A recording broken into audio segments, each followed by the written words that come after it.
Nós temos a honra de anunciar a presença da professora Michele Assato Junqueira.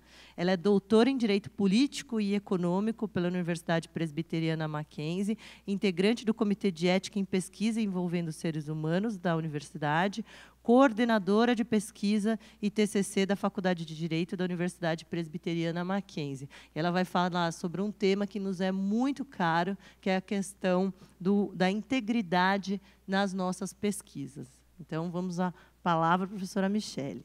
Um enorme prazer, né, estar aqui no evento da professora Irene, uma grande amiga, quem eu admiro muito e que adoro compartilhar aí da academia e da vida, né? A professora Ana Flávia, que também nos acompanha, companheira aí de núcleo, né, e de docência no direito constitucional. Então, bom dia a todos, mais uma vez, e vamos falar um pouquinho da integridade da pesquisa. Eu peço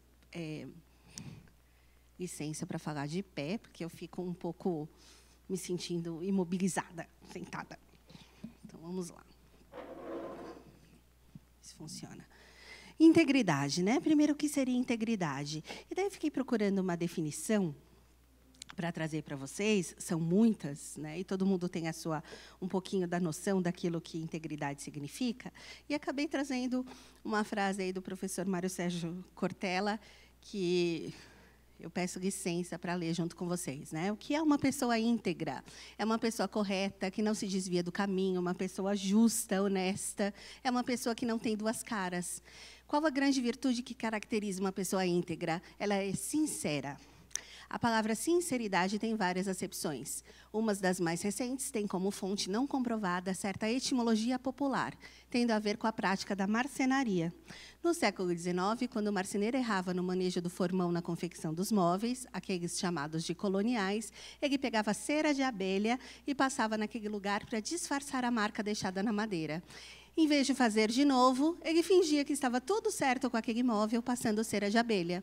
Nesse contexto, nasceu a expressão sinecera, que significa sincera.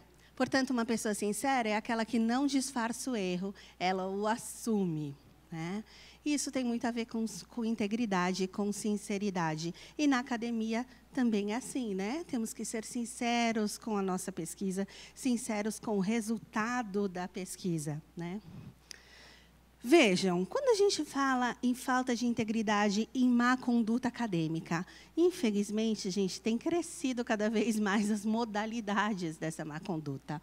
Mas aí, analisando os estudiosos, né, que se dedicam a essa temática, eu trouxe alguns aqui para apresentar a vocês, né? Então, a conduta, resultados inventados. Gente, acredite se quiser, mas tem gente que inventa resultados de pesquisa. Ou seja, né, aquilo que lhe é mais conveniente. Qual é o problema disso tudo? Vamos imaginar nas ciências médicas, né? Alguém simplesmente inventa que café faz bem, né? O que a gente sempre tem, café faz mal, café faz bem, café faz mal, café faz bem. Mas alguém, sem pesquisar, inventa que café faz bem.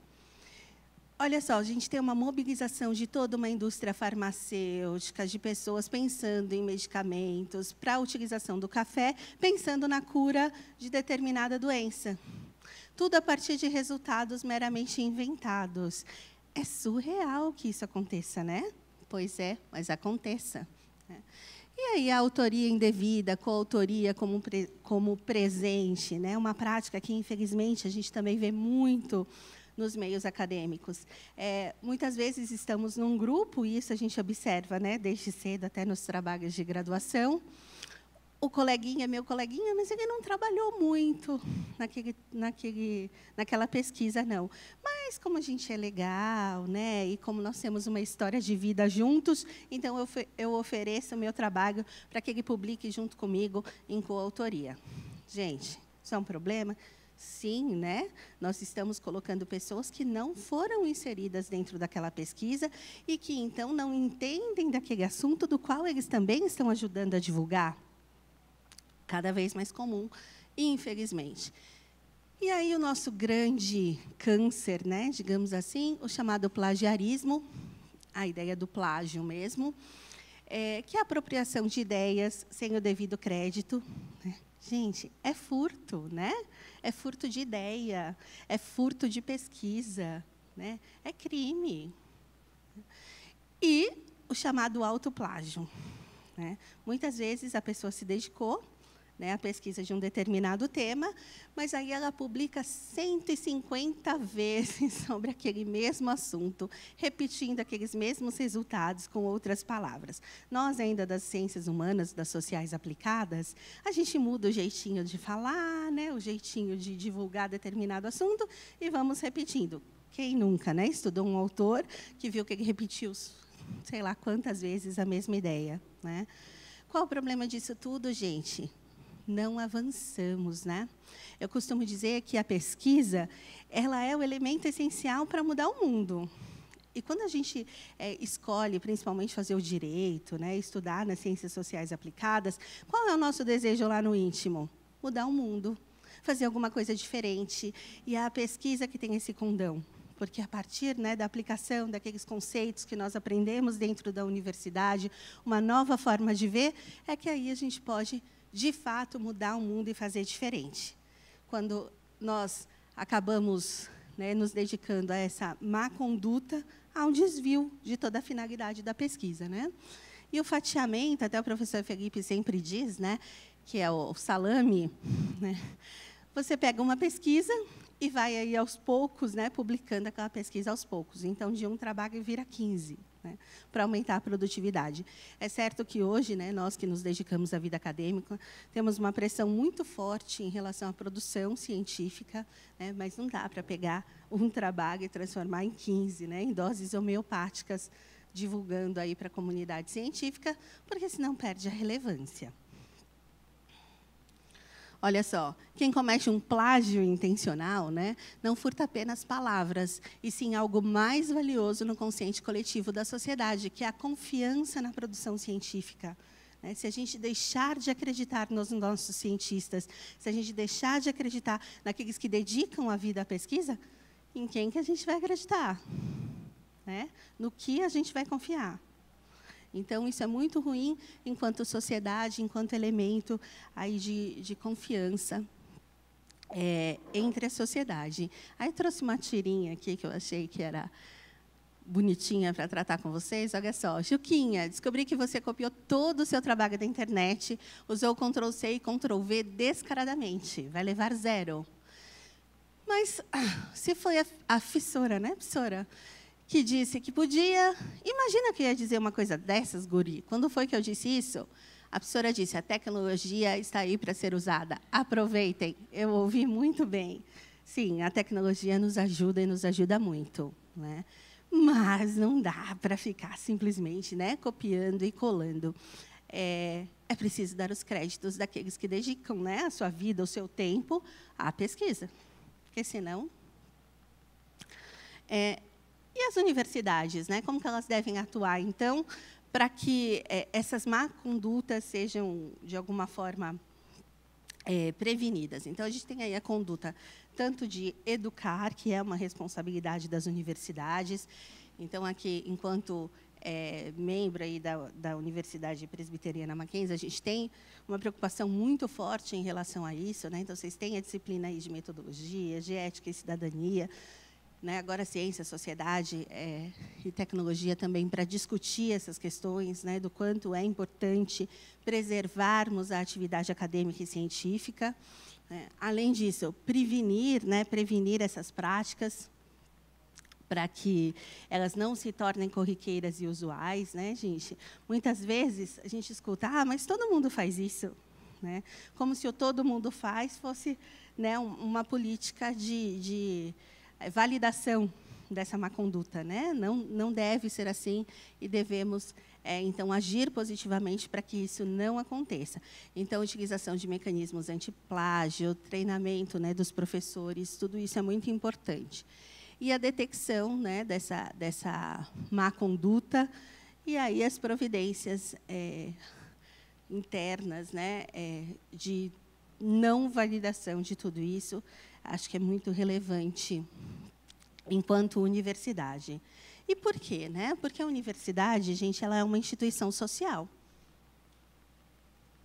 nós temos aí o compromisso, né, enquanto universidade, de devolver à sociedade aquilo que nós geramos aqui dentro. Então, não à toa, né, a universidade é sustentada pelo tripé ensino, pesquisa e extensão, porque nós temos a responsabilidade de fomentar, então, né, no ensino, uma geração passar às outras gerações aquilo que nós achamos relevantes para o desenvolvimento de uma determinada profissão. Mas, além disso, nós temos, por finalidade e por obrigação, devolver à sociedade tudo aquilo que nós estamos aqui discutindo e tentando fazer de um jeito melhor, né? E, mesmo quando se trata de uma universidade privada, ela tem a mesma obrigação. Porque, muitas vezes, né, quando a gente fala em compliance, em integridade acadêmica, fala assim, mas o compliance ele é muito mais direcionado àqueles que recebem recursos públicos, por exemplo. Não, não, não, não, não, né? Não. E, como se não bastasse tudo isso, a universidade, sim, recebe recursos públicos, ainda que é privada, né? Lembrando que a universidade ela está no desenvolvimento de uma atividade que é uma atividade que deveria ser do Estado, né? Então, ela está atuando como o Estado deveria atuar. E recebemos recursos públicos? Sim, né?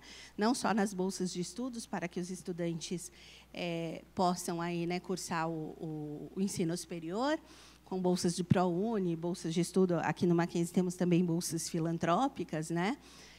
Mas temos também bolsas de pesquisa, que vêm de diversos órgãos de fomento. O financiamento estudantil também não se afasta disso, e os financiamentos de projetos de pesquisa. Então, vejam, quando, ainda que na universidade pública, né, nós solicitamos a um órgão de fomento que nos financie uma pesquisa, qual é o primeiro passo? Né? Encaminharmos um projeto de pesquisa, prevendo lá os objetivos, prometendo, né, um produto, um objeto dessa pesquisa, para que, então, eles avaliem se aquilo é relevante do ponto de vista social e científico, para que nos financiem. Gente, a partir deste momento, nós estamos firmando um compromisso, né? Um compromisso de desenvolver essa atividade de pesquisa, de cumprir esses objetivos, não é mesmo? Então, cabe também à universidade agir de forma ativa para que essas promessas sejam cumpridas. Então, a partir do momento que um órgão de fomento, seja a FAPESP, CAPES, CNPq, né, ela diz, financiaremos a sua pesquisa, porque ela é relevante do ponto de vista acadêmico e social, nós temos que nos comprometer àqueles objetos, ao cumprimento dos prazos, né, a entregar os produtos definidos, sem inventarmos resultados, né? Então, no direito, que é muito comum, né, nós estabelecemos logo, vamos pesquisar e poder, a partir daí, propor políticas públicas ou medidas, né, administração pública que sejam condizentes com aquele meu projeto. Temos que fazer. Né? Temos que fazer. Esse é o compromisso. Talvez não seja tão palpável como em algumas ciências, como nas biológicas ou nas exatas, né? Gerar uma patente ou criar um novo medicamento ou uma nova vacina. Talvez o nosso objeto não seja tão palpável, mas é tão importante quanto. Né? Uma pesquisa mal feita pode influenciar numa gestão e torná-la também mal feita. Né? Então, temos responsabilidade para o desenvolvimento do país como um todo.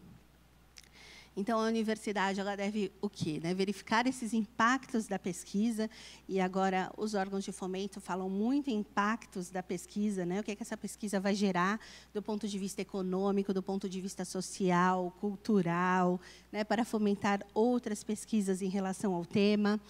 Também a integridade da pesquisa é uma responsabilidade. Então, quando a gente fala em responsabilização do pesquisador que atua numa má conduta, é todo um contexto de uma universidade envolvida, né? Porque quando nós oferecemos uma pesquisa, um resultado de uma pesquisa, escrevemos um livro, um artigo, seja o que for, nós nos identificamos como pesquisadores de uma determinada instituição de ensino ou de alguma entidade de pesquisa. Sendo assim, são todos responsáveis, porque nos identificam com aquela instituição, né?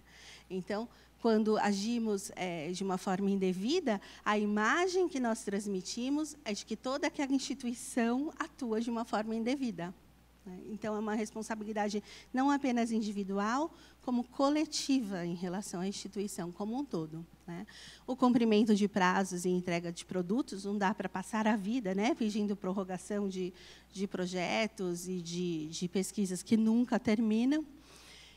E nós temos cada vez mais fortalecido cada vez mais os comitês de ética em pesquisa. Eu integro o Comitê de Ética em Pesquisa há quase 3 anos, já tenho aprendido muito com a presidência da professora Solange Teles.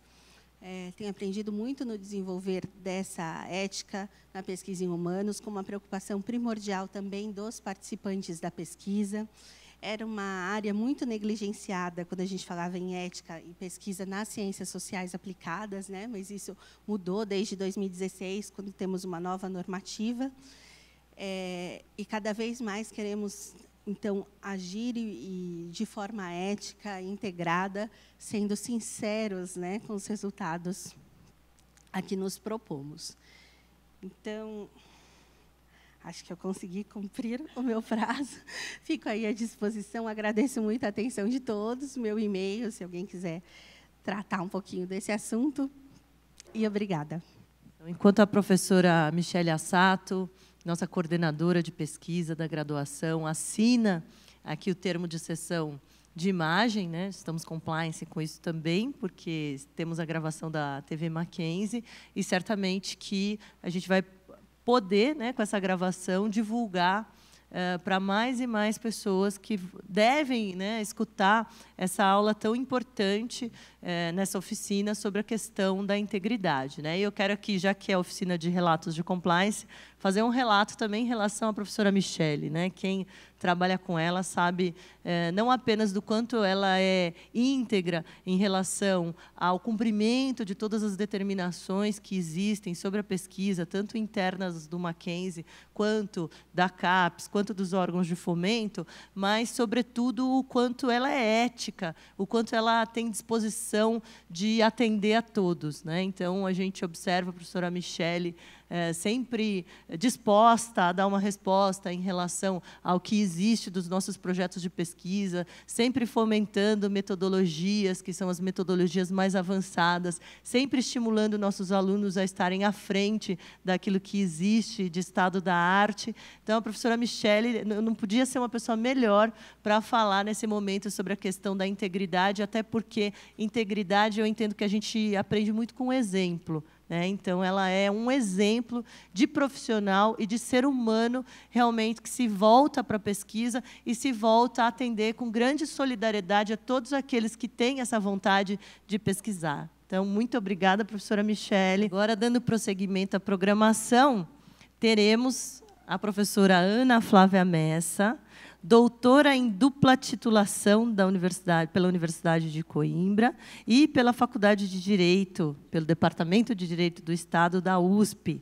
mestre em Direito Político e Econômico pela Universidade Presbiteriana Mackenzie, professora da Universidade Presbiteriana Mackenzie, membro da Academia Paulista de Letras Jurídicas, líder do grupo de estudos Riscos e Desafios Contemporâneos no Combate à Corrupção e no Crime Organizado. A professora Ana Flávia Messa acabou de defender um dos doutorados mais difíceis que existem na área jurídica, que é esse doutorado em dupla titulação em Coimbra.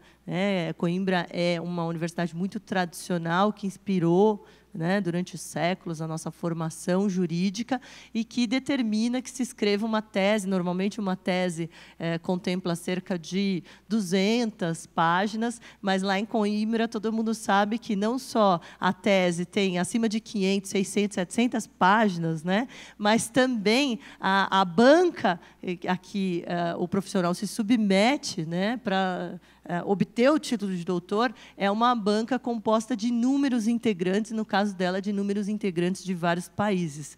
E ela defendeu, para orgulho de todos nós, aí com toda uma distinção significativa. E, durante a sua estada em Portugal, a professora Ana Flávia Messa também carreou inúmeros convênios, inúmeras atividades em que ela gentilmente deslocou diversos professores da nossa instituição, todos os professores por onde ela passou, na UEL, para discutir. Tivemos a oportunidade de discutir em Portugal, na reitoria da Universidade do Porto. Ela fez amizade com o diretor. Então, a professora Ana Flávia Messa, ela não é respeitada só no Brasil. Ela é respeitada também em Portugal por conta dessa atividade bastante engajada que ela tem na pesquisa.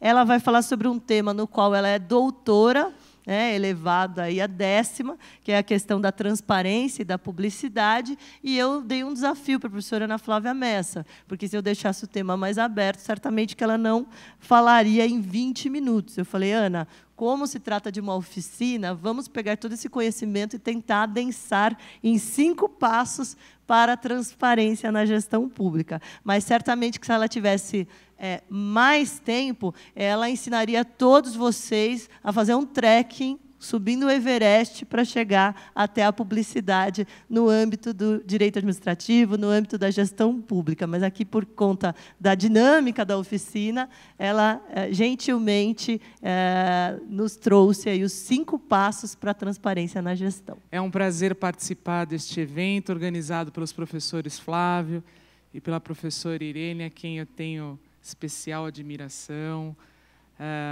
Quem conhece a Irene sabe de toda a dedicação que ela tem aqui na faculdade, com os amigos. Enfim, é um prazer imenso, Irene. Você sabe disso? Você é uma das minhas inspirações acadêmicas, né? Então, vamos ao tema. E eu queria também agradecer a presença aqui do Rafael, também, um grande amigo. O nosso país enfrenta uma série de dificuldades para concretizar as políticas públicas.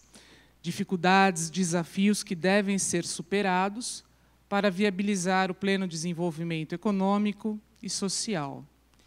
E, ao longo da nossa história, o Estado tem se configurado um ator decisivo nesse nosso processo de crescimento, nos papéis, seja de regulador, de prestador de serviços ou até de investidor. E, diante da magnitude dos gastos governamentais, merece uma atenção especial a referência em relação à ideia da boa administração. A boa administração é entendida como um paradigma jurídico que abrange critérios mínimos de uma atuação da administração pública que visa produzir resultados úteis para a coletividade. Essa boa administração ela tem 2 dimensões, uma dimensão subjetiva e uma dimensão objetiva. Na dimensão subjetiva, a boa administração ela é um direito fundamental a uma administração pública eficiente, eficaz, que seja proporcional, cumpridora dos seus deveres, com imparcialidade, transparência, motivação, com respeito à ideia da moralidade, participação social, a ideia da plena responsabilidade pelas condutas comissivas e omissivas. Só que, além dessa dimensão subjetiva, a boa administração, que é vista como um direito, ela também tem um outro lado que chama a dimensão objetiva. E o enfoque da dimensão objetiva é analisar como que a administração pública consegue, no desenvolvimento da sua função de administrar, garantir essa ideia da boa administração. E aqui a ideia da palestra e do contexto é defender que uma das formas da administração garantir no exercício da sua função de administrar a ideia da boa administração é por meio da transparência. A transparência ela ocupa um lugar de máxima relevância no discurso administrativo. Considerado um verdadeiro axioma, a transparência ela não é apenas um dos valores aos quais a administração ela é convidada a referir-se, mas principalmente uma preocupação gritante do reformismo administrativo, tendo em vista que a realidade hoje exige uma administração nova, atenta às exigências do público e que funcione cada vez mais como uma interface entre o Estado e a população e, por isso mesmo, que esteja sempre a serviço do cidadão. Numa perspectiva axiológica, nós podemos considerar a transparência como uma diretriz que deve ser observada na conduta de proceder da administração pública para que ela funcione de uma maneira mais aberta, democrática, igualitária, comprometida com os valores constitucionais e, principalmente, cotidianamente atenta aos anseios da população.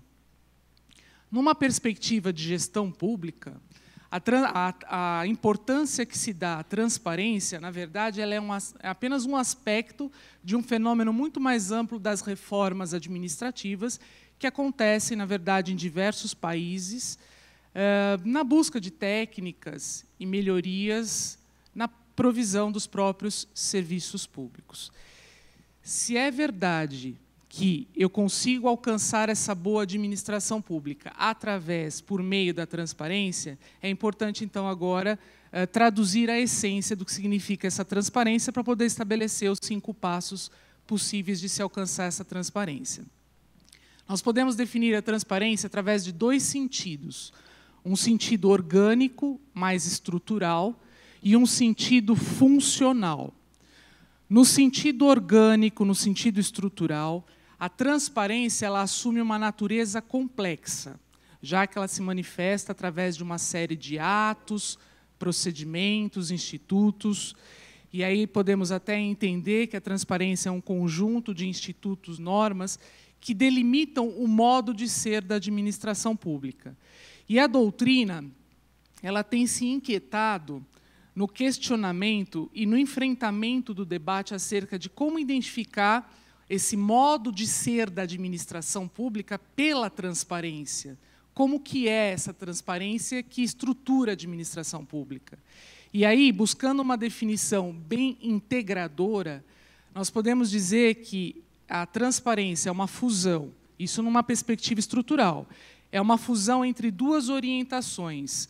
Uma orientação gerencial, é importante a influência dos métodos e negócios privados na gestão pública, mas, juntamente com essa orientação gerencial, é necessário unir uma orientação inclusiva, onde são criadas sinergias mais fortes entre a administração pública e a sociedade, para que eu consiga criar uma capacidade administrativa que seja coordenada, articulada, enfim, eficiente. Dessa fusão integradora entre uma orientação gerencial e uma orientação inclusiva, resulta a ideia de que, no sentido orgânico ou estrutural, a transparência é a estrutura atual da administração, é a ideia de uma administração pública democrática. É isso que se busca nesse sentido orgânico de transparência. E essa ideia da administração pública democrática ela tem 2 aspectos. Como é que eu construo essa transparência estrutural por meio dessa administração pública democrática? Através de 2 aspectos, o aspecto instrumental e o aspecto substancial. No aspecto instrumental, o que é essa administração pública democrática? É a gestão democrática no exercício da função administrativa por meio da governança, que nada mais é do que uma dinâmica conjunta e compartilhada entre o Estado, o setor privado, sociedade civil, terceiro setor, onde o Estado assume a missão de produzir o bem público em conjunto com outros atores sociais. Além desse aspecto instrumental da governança, que possibilita a formação dessa administração pública democrática, que concretiza a transparência nesse sentido orgânico, também essa administração pública democrática tem um aspecto substancial, que é, na verdade, surpreender os valores em torno dos quais vai germinar essa ideia da administração pública democrática. E essa ideia, na verdade, de administração pública democrática, não é uma nova fase da administração, mas sim uma nova compreensão dessa realidade administrativa. E os valores que constrói a administração pública democrática são 4. Nós temos a inclusão, que nada mais é do que a abertura, o estímulo à participação do cidadão, não através apenas daquelas formas clássicas de participação do cidadão nos procedimentos administrativos, mas aqui se pretende ampliar os canais de intervenção do cidadão, fomentando uma postura mais proativa desse cidadão. Hoje, o particular, ele não é mais visto como um mero súdito do Estado de polícia, ele não é mais aquele cidadão socialmente descomprometido do Estado liberal, nem o simples usuário do serviço público no Estado social. Hoje, o cidadão ele assume ou se vê convocado a assumir, juntamente com o Estado, a missão de realizar o interesse público da melhor forma possível. Além da inclusão, o segundo valor que germina ou faz gerar a ideia da administração pública democrática é a vigilância. Vigilância é essa ideia da processualização das atividades administrativas. O que significa isso? É a preocupação com a disciplina e a democratização dos conteúdos formativos da própria vontade da administração pública. Nessa ideia da vigilância, busca-se, além de garantir o próprio contraditório e a ampla defesa nas decisões da administração, alcançar um grau mais elevado para legitimar a própria decisão da administração. Um outro valor que caracteriza a ideia da administração pública democrática é a inovação. A inovação nada mais é do que a atualização e desenvolvimento tecnológico, tanto na formulação e gestão das políticas públicas, como também na prestação dos serviços públicos.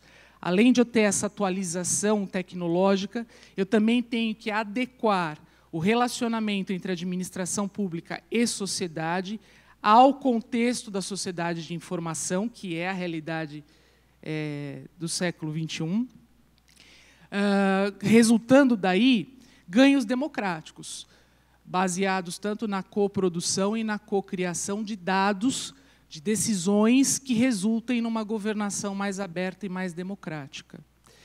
E, por fim, o consenso, o quarto e último valor que caracteriza a administração pública democrática. O consenso, que, na verdade, é um modo de atuação dos órgãos e entidades da administração pública, que tem como base técnicas, procedimentos que privilegiam negociações, acordos, né, resultando, assim, uma melhor forma de alcançar o interesse público. Então, no seu sentido orgânico ou estrutural, transparência é essa estrutura atual da administração pública que resulta na ideia da administração pública democrática, que é viabilizada por uma governança e pela conjugação de 4 valores, que é a inclusão, a vigilância, a inovação e o consenso. Além desse sentido orgânico ou estrutural, nós temos o segundo sentido, que aí eu já vou caminhando para uma reta final. No sentido funcional, a transparência ela não consegue ser vista de uma única maneira ou de um único enfoque. Do ponto de vista funcional de concretização da transparência, dentre os múltiplos enfoques, nós conseguimos extrair 2 enfoques que caracterizam essa concretização da transparência, que é o enfoque político e o enfoque jurídico. No enfoque político, que é o enfoque que nós não vamos abordar com mais detalhes, que é a ideia de que a transparência, além de ser um requisito necessário para o funcionamento de qualquer democracia, acaba sendo também um verdadeiro indicador de qualidade democrática. Além desse enfoque político, nós temos um enfoque jurídico. O enfoque jurídico é a ideia da visibilidade administrativa. Como é que a administração pública se torna visível nos seus planos, regras, procedimentos e ações? E aí, o desafio lançado pela professora Irene, que essa visibilidade nós vamos alcançar através dos 5 passos ou 5 itens. Primeira forma de se alcançar a concretização dessa transparência para ganhar visibilidade, essa atuação da administração. Primeira forma, através de uma expansão eletrônica. Então, o primeiro passo é uma expansão eletrônica, não necessariamente na ordem que eu vou falar. Tá? Essa expansão eletrônica nada mais é do que eu fazer a ampliação da ideia de um governo, de uma administração pública eletrônica. Tendo a seguinte noção, que a acessibilidade do cidadão nesse âmbito virtual não é um fim em si mesmo. Eu tenho que garantir cada vez mais essa acessibilidade digital, um uso inclusivo e pedagógico. Como que eu consigo isso? 3 formas de você ampliar esse governo eletrônico num sentido mais inclusivo e garantista. Primeiro, através da inovação, você tem que sempre promover o desenvolvimento tecnológico. Segundo, através da cooperação.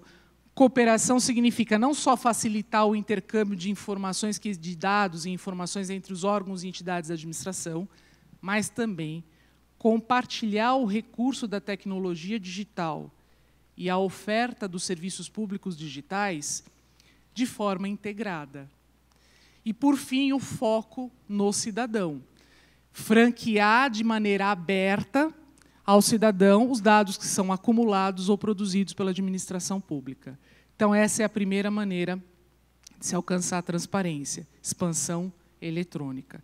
Segundo passo, expansão participativa.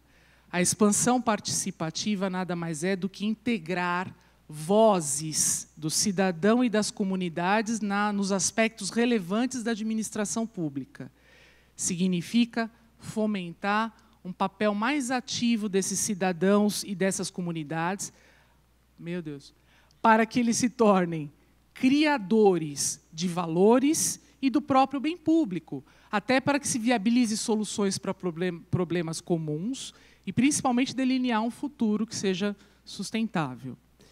As diretrizes constitucionais sobre essa ideia da participação do cidadão nessas decisões da administração, sobretudo nas políticas sociais, ela foi estabelecida a partir da Constituição Federal de 88, através da concepção e implementação de mecanismos institucionais de participação que concretizam aqueles princípios de uma democracia participativa. E aí nós podemos dar como exemplo vários instrumentos institucionais de participação colocados pela Constituição de 88. Você tem, por exemplo, o direito de petição, o direito de certidão, audiências públicas, consultas públicas, conferências, conselhos, reuniões que se fazem com os movimentos sociais, as mesas de diálogos com os movimentos sociais, dentre outros instrumentos. Então, essa é a segunda forma, ou o segundo passo da transparência. O terceiro passo da transparência, estou no horário ainda, né, Irene? Estou vendo aqui, acompanhando. O terceiro passo é através da chamada expansão da responsabilidade pública. O que significa isso? Expansão da responsabilidade pública nada mais é do que eu expandir o conceito de responsabilização da administração pública, de um mero processo de prestação de contas em termos quantitativos, para uma responsabilização pública, que tenha resultados sociais, resultados sistêmicos. Como assim? O que se busca nessa expansão da responsabilidade pública é uma prestação de contas não apenas em termos quantitativos, mas em termos qualitativos. E o que é uma prestação de contas que a administração pública fornece ao cidadão e que tem esse cunho qualitativo? É aquela prestação que se baseia em 3 pilares fundamentais. Primeiro, a qualidade informacional. É a ideia da administração manter um fluxo de informações de fácil acesso e úteis para o exercício da cidadania, que, ao mesmo tempo, sejam pertinentes, confiáveis, inteligíveis e oferecidas também no momento oportuno.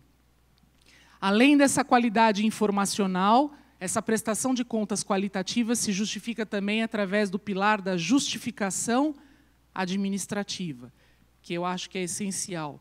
A justificação administrativa é a administração apresentar de maneira pública as razões que motivam a atuação dela, de forma especificada e consistente. E o que significa isso? Primeiro, mostrar quais foram os resultados alcançados por aquela atuação administrativa, bem como os benefícios que foram gerados. Segundo, os impactos econômicos e sociais que aquela atuação administrativa gerou. Que mais? O grau de satisfação do público-alvo, já que a administração está a serviço da coletividade. E, principalmente, senão fica letra morta na publicidade virtual, sustentabilidade dessa atuação administrativa, mesmo depois que já foi concluído o objeto daquela atuação administrativa. E, por fim, também essa qualidade informacional, essa qualidade da prestação de contas, baseada na qualidade informacional, baseada na justificação administrativa e baseada principalmente na ideia de uma inclusão digital. Essa ideia da inclusão digital significa que essa prestação de contas seja virtual, mas que, para que o cidadão consiga atingir essas informações que estão dentro do ambiente virtual e fornecidas pela administração, o que a administração tem que fazer? Criar espaços públicos que dê acesso às tecnologias digitais, fornecer ou oferecer oficinas que deem iniciação a cursos de informática de graça, incluir no currículos escolares a ideia de fornecer educação digital, formar professores nesse ambiente da comunidade virtual e fomentar cada vez mais um espaço virtual que consiga fazer essa ideia da cooperação e integração com a sociedade.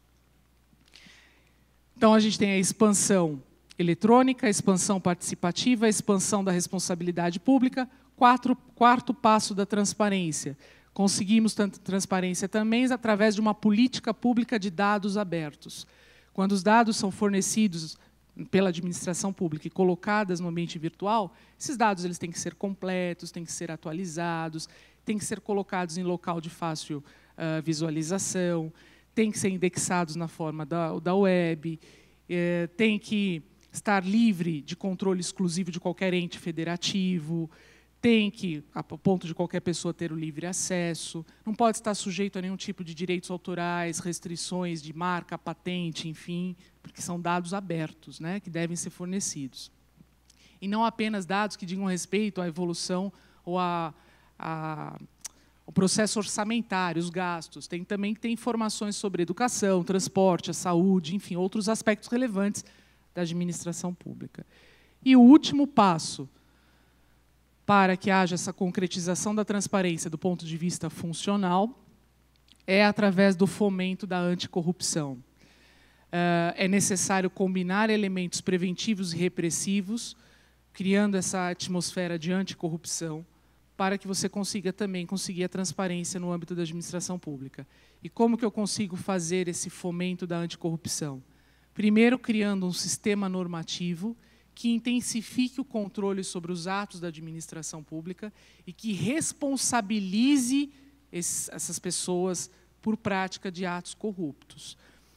Destaca-se aqui, dentro desse sistema normativo, além de vários tratados internacionais sobre o tema, uma lei interna publicada, que é a Lei Anticorrupção, que trouxe a responsabilidade tanto civil e administrativa das empresas, das pessoas jurídicas que praticam atos de corrupção em seu benefício próprio contra a administração pública, seja ela nacional ou estrangeira. E essa lei anticorrupção ela traz, inclusive, sanções, mas do ponto de vista civil e administrativo, como multa, como perda de bens e valores, enfim, suspensão ou interdição parcial de atividades, perda de dinheiro público, né, por um prazo específico, enfim. As ideias gerais não vou me ater tanto a essa lei, mas só para destacar, porque ela teve uma importância fundamental.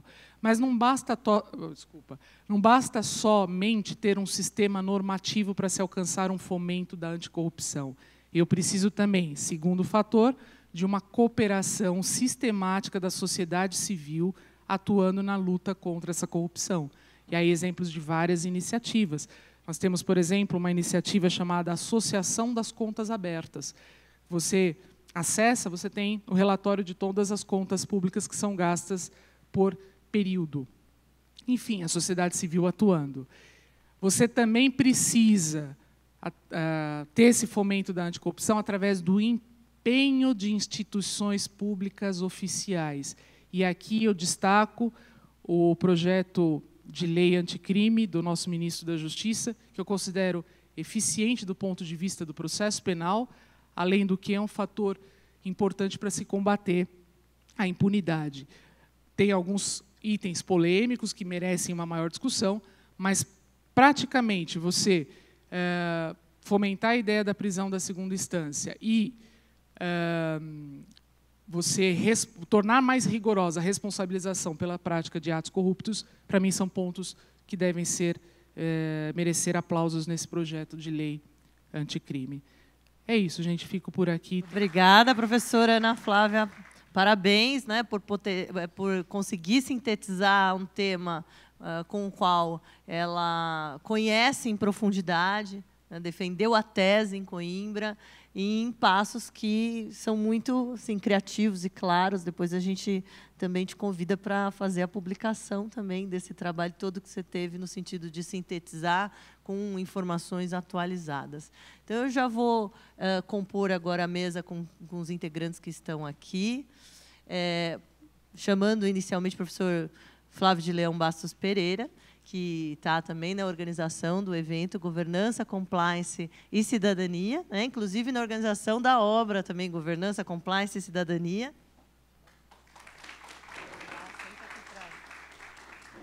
Que está à disposição aqui para vocês conhecerem muitos dos nossos autores, né? Uma obra coletiva a partir daquilo que foi desenvolvido no nosso primeiro seminário. Então, muitos dos autores vão palestrar sobre temas que foram discorridos na obra Governança, Compliance e Cidadania. É uma obra que já da primeira tiragem ela já praticamente esgotou, sendo que foi lançada no Natal, né, do ano passado. E, devido à necessidade de informações científicas mais aprofundadas sobre compliance, houve uma procura muito grande do mercado, porque, atualmente, a gente vê a multiplicação de cursos de compliance em diversas instituições, mas ainda pouca bibliografia para amparar essa densidade que se iniciou com o debate diante da necessidade de adequação do compliance em distintas organizações, né? Inicialmente mais as privadas, atualmente também as organizações públicas estão sendo desafiadas para se adequarem às exigências do compliance, que a gente vê como muito promissor em relação, sobretudo, ao combate à corrupção, né, que é um tema importante, não só no Brasil, mas nos demais países do mundo também, né? Ontem a gente teve as oficinas de relatos de compliance e foi muito interessante também ver que, na apresentação de pôsteres, havia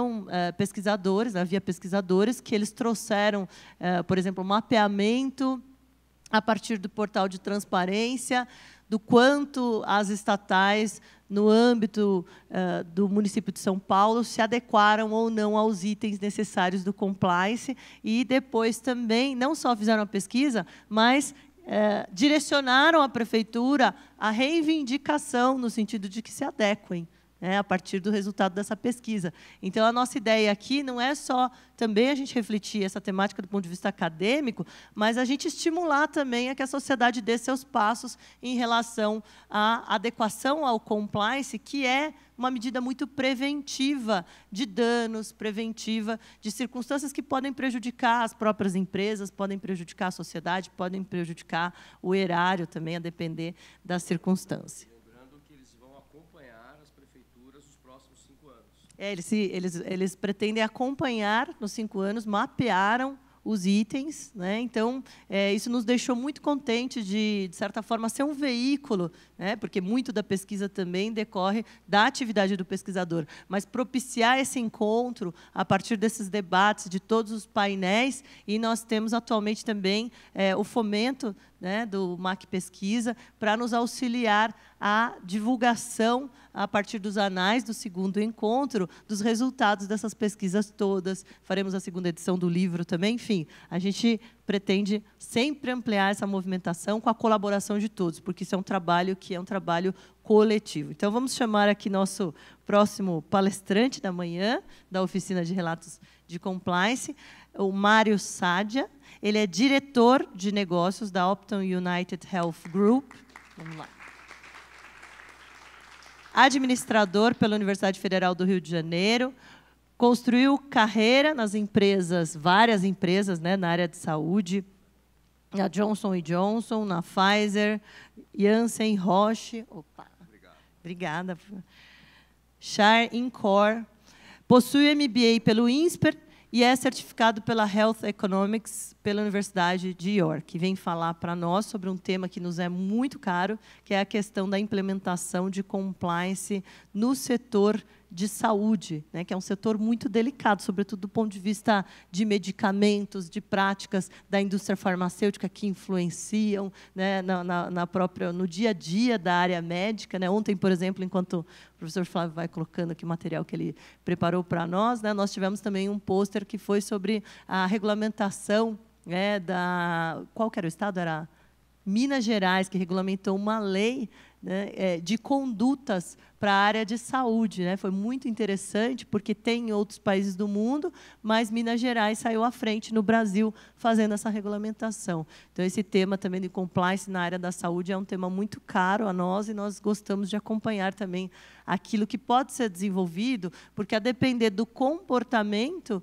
né, da indústria, você tem também um comportamento que reflete em condutas éticas na área da saúde, né? E foi interessante também ontem que se falou que a questão, o compliance é a questão de deixar claras quais são as regras, quais são os papéis, para que todo mundo atue de forma mais tranquila em relação a inúmeras atividades. Então, essa exposição ela está sendo bastante aguardada, né? As oficinas elas têm também essa proposta de trazer pessoas que têm expertise na área, que têm expertise e vivência na prática, para, de certa forma, compartilhar conosco de algo que é importante também para o pesquisador, que é saber e dialogar, né, com o mercado. Mais uma vez, é bom reencontrá-los. A professora Irene já deu os detalhes mais interessantes e importantes aqui. Eu queria só dizer que o Dr. Mário Sagia, ele é um colega de indústria farmacêutica. Atuamos juntos nos meus anos de indústria farmacêutica, no Brasil, mas a empresa era americana. E hoje ele é um dos diretores de maior sucesso, reconhecidos hoje no mercado. E para brindar, o filho dele é mackenzista. Então, estamos aqui, eu estou muito feliz com a presença do Mário no nosso time aqui de compliance. E na pessoa do professor Flávio Bastos, agradeço o convite do Mackenzie para isso.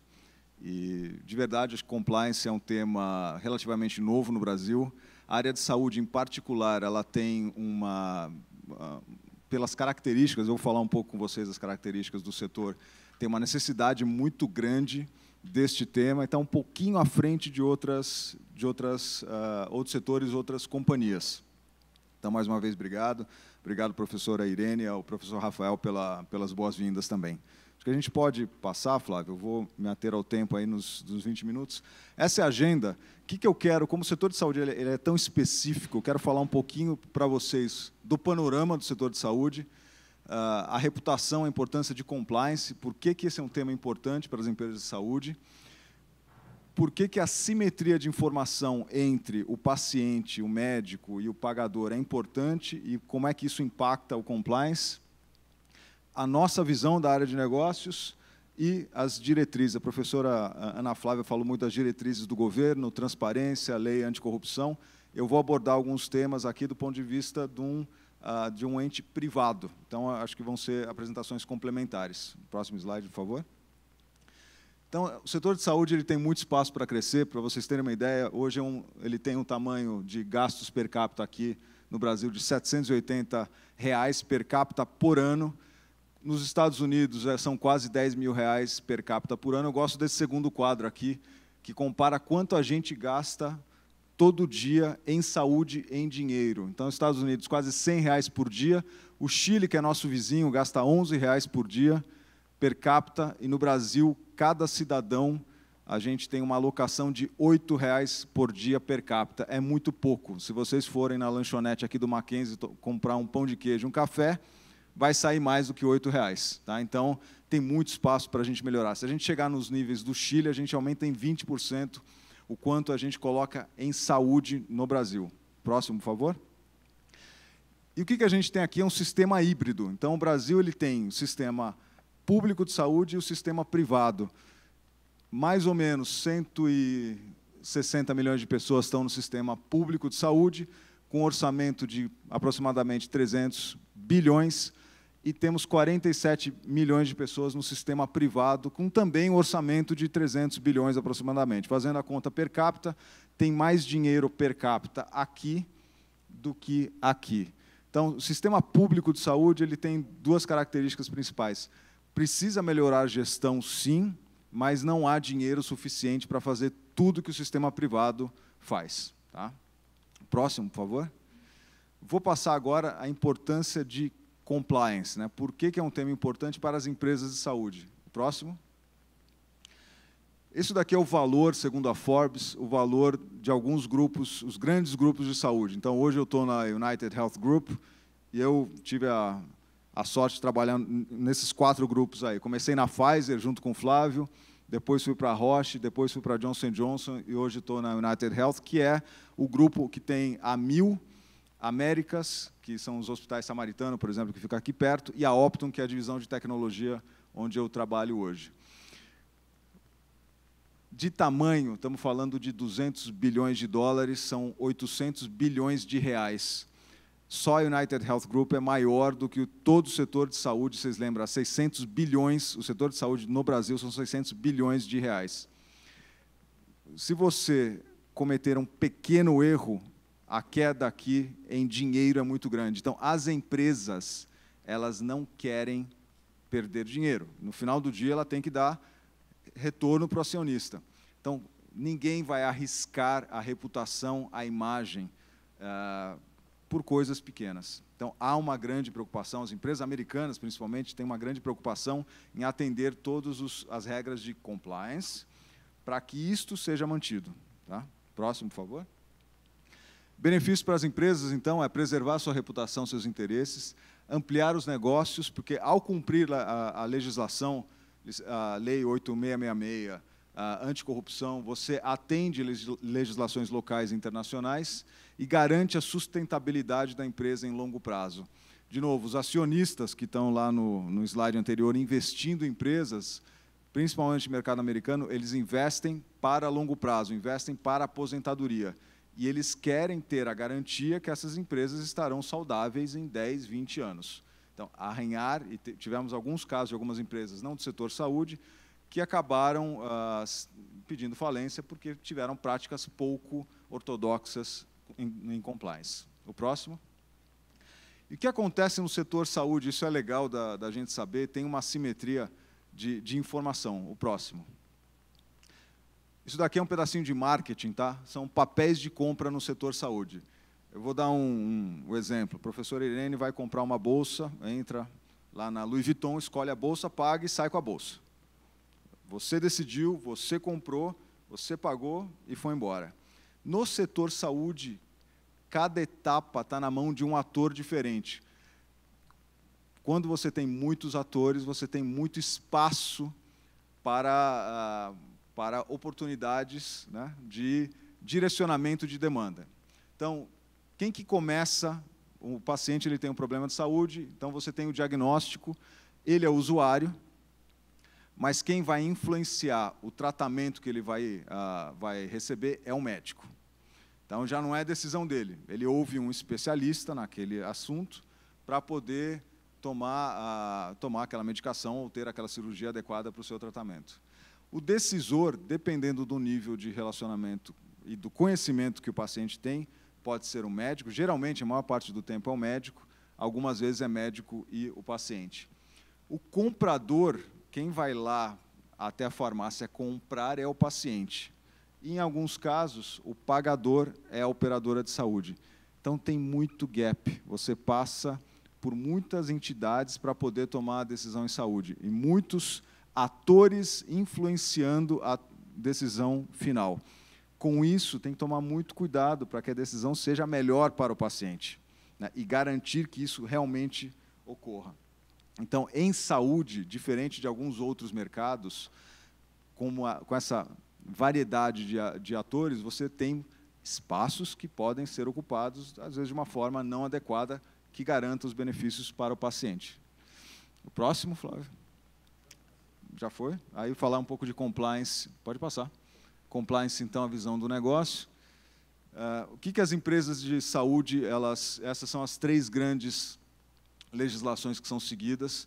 Então, tem o FCPA, que é uma lei federal americana que trabalha com a transparência contábil e suborno de funcionários estrangeiros. Então, toda empresa americana segue, no mínimo, o FCPA. Algumas empresas globais também seguem o UK Bribery Act, que é a lei de suborno do Parlamento Unido, que abrange o direito penal relacionado a suborno. E a legislação brasileira tem a Lei Anticorrupção, que faz a responsabilização objetiva no âmbito civil e administrativo, a Lei Federal 8666 e o capítulo 4 do Decreto 8420, que fala de um programa de integridade, é um programa de compliance.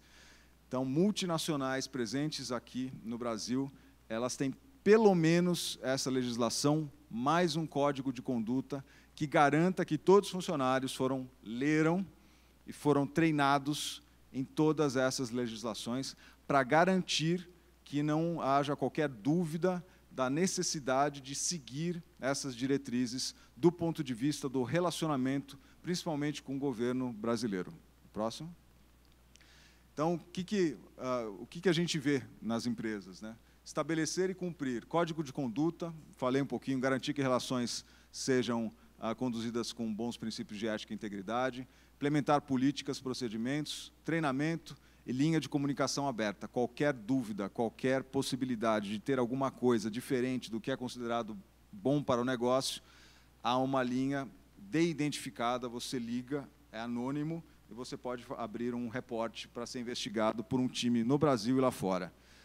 A interação com o governo, você precisa ser treinado e tem que seguir lei anticorrupção, lavagem de dinheiro, improbidade administrativa, de forma que você garanta que também tudo que está sendo feito de acordo com essas leis, mais o código de conduta da empresa. Procedimentos para interações com o concorrente, então, atender legislação antitrust, e aí você tem o papel das associações de classe na indústria farmacêutica, Sindusfarma e Interfarma, que são os fóruns onde você vai discutir temas do setor saúde, de interesse de todos.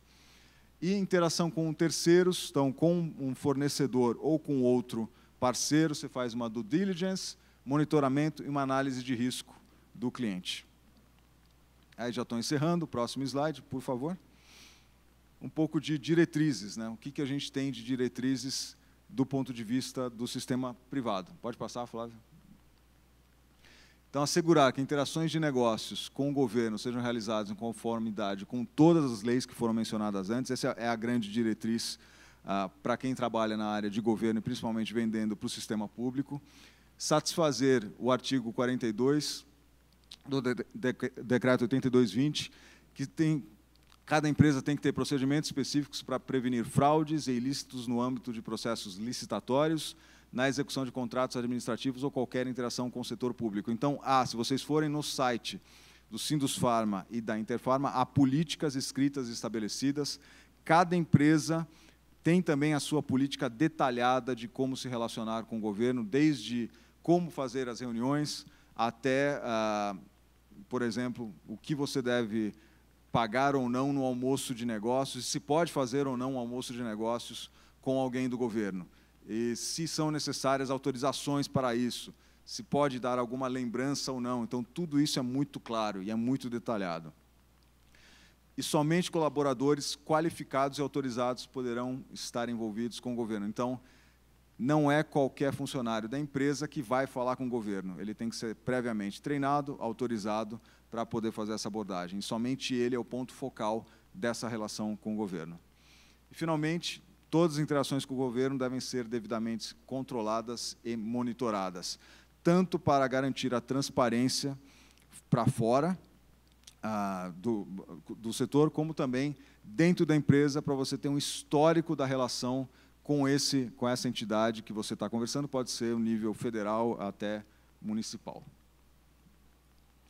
Para quem quiser, é mais fácil para me conectar pelo LinkedIn, dá uma busca, estou à disposição, e obrigado mais uma vez pelo convite. Muito obrigada, professor Mário Saad. É uma alegria, né, tê-lo aqui. Sobretudo, eu vejo aqui que estão os grupos de direito político e econômico. Para nós é muito caro também ter alguém do mercado expondo como que funciona a cadeia de negócios, né, e como se organiza em termos de legislação, em termos de conduta, né? Acho que foi muito rica, apesar de breve, foi muito rica a exposição para nós entendermos quais são as questões envolvendo conflitos de interesses e também que toda atividade econômica, na atualidade, a maior parte delas, faz parte, né, do nosso sistema capitalista, né? Nós adotamos a Constituição de 88 como sistema capitalista, então lucrar não é um pecado, né? Mas a gente tem que saber até onde que podem ser as condutas e deixar bem claro quais são as regras e estabelecer também o que a gente trabalha numa linha de pesquisa aqui do nosso programa, que são limites jurídicos em relação ao poderio econômico, para que haja uma concorrência justa, para que haja informações soluções, né, para que as pessoas alcancem da melhor forma os seus interesses e para que os empreendedores tenham estímulos claros e segurança nos negócios que são celebrados, né, sem cruzar os limites daquilo que o ordenamento jurídico determina. E agora vamos à palestra muito aguardada também da Andréia Schneider Nunes Carvalhais. Vamos aplaudir aqui, que ela está aqui.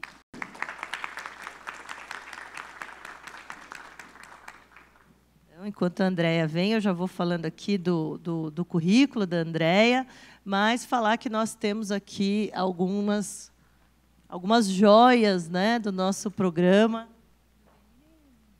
Recém-doutora, né, com todo louvor e distinção merecido no direito político e econômico. A gente tem a sorte, né, de ter esses ex-doutorandos que nos trazem tanto orgulho, como a Andréia, como a Angélica Carlini, e poder aproveitar aqui do que a gente produz, né, na casa, que é uma pesquisa de profundidade. Então, a Andréia, ela é doutora em Direito Político e Econômico pela Universidade Presbiteriana Mackenzie, né? Inclusive, o tema dela de doutorado será publicado também, que é a questão da perimetral jurídica. A Andréia desenvolveu toda uma tese no sentido de estabelecer alguns critérios customizados de decisões judiciais para que não invada a discricionariedade do gestor, mas, simultaneamente, para que se deixe de lado a postura decisionista, que é tão deletéria em relação à racionalidade do ordenamento jurídico. Então, ela teve uma tese em que houve uma banca bastante forte, foi orientada pelo nosso coordenador, né, que ontem abriu o evento, que é o Ismânio, o Procurador-Geral de Justiça, nosso coordenador do programa. E a Andréia também, ela é publisher, ela é editora, agora ela é chefe de várias editorias da editora Revista dos Tribunais, que pertence a Thomson Reuters, que tem um carinho muito especial em relação à questão do compliance, né? Então, sem mais delongas, vamos passar a palavra à Andréia, já agradecendo a presença dela nesse momento. Queria agradecer, né, o convite da professora Irene, do professor Flávio, a ajuda do Rafael também. É uma grande alegria. O ano passado tive a oportunidade também de participar do evento de compliance, em que resultou, inclusive, num livro, e que foi super badalado, foi publicado lá pela gente, na Thomson Reuters, na Revista Tribunais, e esgotou a tiragem muito rápido. Então, realmente, o trabalho foi de alto nível, e quem sabe a gente consegue, né, novos textos aí para este ano. Bom, pessoal, eu quero muito agradecer a presença de todos aqui. Nós vamos falar um pouco do programa de compliance que é feito na Thomson Reuters. Realmente, como a professora Irene falou, o compliance em específico é muito caro, muito cuidado lá na Thomson Reuters e na Revista dos Tribunais. Não sei se todo mundo tem conhecimento, mas a Revista dos Tribunais ela foi adquirida, né, pela Thomson Reuters, que é uma multinacional. Estamos presentes em 100 países, mais de 100 países, aliás, com muitos funcionários, com muitos negócios, né, na área de informação. Então, desde a área de legal, jurídico, que é a vertical que eu faço parte, e também de riscos, financeiro, contábil. Realmente temos vários braços em que atuamos em toda a parte aqui do mundo. E para isso, né, para que isso tudo funcione e que a reputação no mercado ela seja bacana e que a gente consiga se tornar cada vez mais, né, competitivo, sempre numa maneira saudável e com reputação, que o compliance faz todo sentido. Então, isso é muito levado a sério lá na Thomson. E aqui é um pouco da nossa cara de programa de compliance, né? Então, temos aqui os Trust Principles, que são os princípios de confiança, a cultura de valores. Então, por toda a nossa empresa, ela é adesivada e recorrentemente, a gente passa por várias, né, reciclagens de valores. O que seriam os valores aqui de cultura, né? Nós vamos falar um pouquinho mais adiante, mas são valores, claro, sempre à base de tudo, considerando a ética, a integridade, mas valores como desde inovação e performance, mas também de parceria, transparência, né? E aqui a gente vai falar um pouquinho mais adiante. Um outro ponto basilar é o Código de Ética e Conduta. Então, claro, toda a legislação externa de leis, regulamentos, como lei anticorrupção, né, que recentemente tivemos, até mesmo agora, com a Lei de Proteção de Dados e a atuação do GDPR, né, da União Europeia, com todas as legislações externas, também dentro da Thomson Reuters existe um código global, que é o Código de Ética e Conduta para as Práticas Empresariais, que se aplicam tanto para internos, nossos funcionários, né, fornecedores, clientes, autores, enfim, todos os que estão envolvidos nas nossas relações. Políticas e controles, inúmeras outras políticas, desde uma política contra a violação de violência no trabalho, desde um bullying, retaliação, até mesmo políticas de privacidade, né, e entre outras. E a gente vai falar um pouquinho mais adiante também, principalmente depois do GDPR, né, que teve a entrada em vigor a partir de 25 de maio de 2018, que realmente aqui ficou um tópico obrigatório no nosso compliance. Então, a privacidade de dados hoje ela é tratada de uma maneira muito delicada e atenciosa, tanto de forma interna, né, quanto qualquer relação com os nossos fora, né, da nossa fronteira. Então, os clientes, autores e fornecedores, toda a cadeia de fornecedores. Além também de, toda vez que a gente for fazer pesquisa de mercado, sempre buscar também uma inteligência no sentido de competitiva, mas em que sentido? Né? Sempre buscando não violar dados, práticas anticoncorrenciais. Aqui, um principal valor, que até o Código de Conduta é todinho baseado, é na confiança. Isso reflete muito do que a gente quer passar para os nossos autores, para os nossos clientes, para os nossos investidores, inclusive lá fora, porque a Thomson Reuters é uma multinacional de capital aberto, então, sim, temos investidores, e como o nosso colega anterior falou, né? Então, precisamos mostrar que essa empresa ela é saudável, ela é duradoura e que as relações de mercado continuarão com uma boa reputação. Dentre aqui os nossos valores, a confiança ela é válida para o nosso pessoal. Internamente, né, trabalhamos com esse grande valor dentro, então fazemos treinamentos com os funcionários. Em todo momento, a nossa cultura ela é sempre relembrada. Então, o que é bacana é que um programa de compliance ele pode existir, sim, num papel, né, num modelo exemplar de compliance, mas se a mentalidade da cultura organizacional ela não for alterada, ela não for realmente ali levantada, não vai adiantar nada. Então, individualmente, nós trabalhamos os funcionários com os valores da companhia, e isso é bem interessante, que reflete não só na produtividade dos funcionários, mas também na reputação e a imagem que a gente fala. Então, o nosso grande lema é: as nossas falas precisam ser condizentes com o nosso agir. Então, toda fala que, se nós comprometermos com a professora Irene, que vamos publicar o livro dela em tal data, salvo se acontecer qualquer outra coisa, a gente vai ter que cumprir isso, né, professor? Então, realmente existe uma relação de confiança entre os clientes e também exigimos isso dos nossos fornecedores. Tá? Em nosso ambiente de trabalho, em qualquer momento é possível retaliação. Não permitimos em nenhum momento que exista bullying, retaliação, assédio, nem mesmo de forma obscura.